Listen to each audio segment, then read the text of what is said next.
Retired paramedic story time. I should write a book about my paramedic days. I posted this in a different /r and had quite the response. Thought I'd share it here. Retired paramedic here.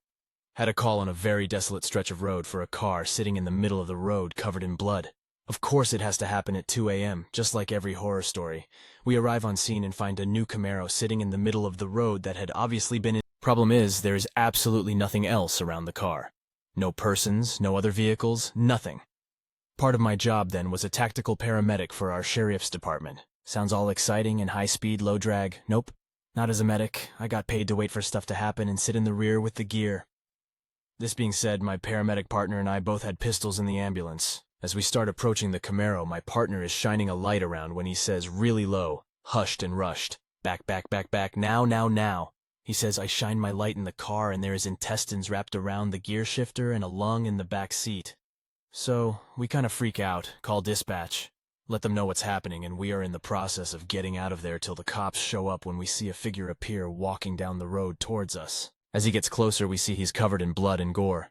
We both throw on our tactical vests, helmets, snatch our pistols as I sound like a frightened Home Alone 9-year-old on the radio to dispatch.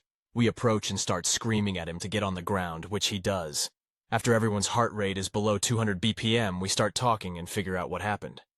This guy had purchased a brand new Camaro and drove it to this desolate stretch of road to open it. He said 1 minute he is shifting gears, and the next thing he knows his car is all over the road and his mouth was full of blood and it seemed like an explosion had went off.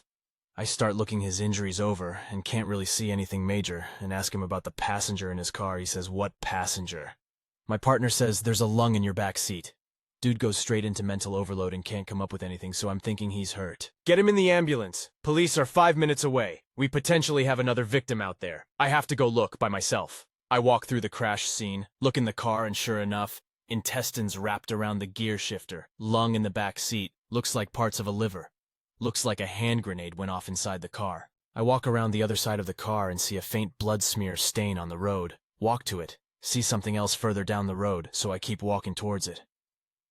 I finally see something on the side of the road and run up to it, honestly completely freaked out and scared to death about the body I was about to see. And the dude had hit a deer. What happened is when he was winding the car out, state police estimated him well over 100 miles per hour.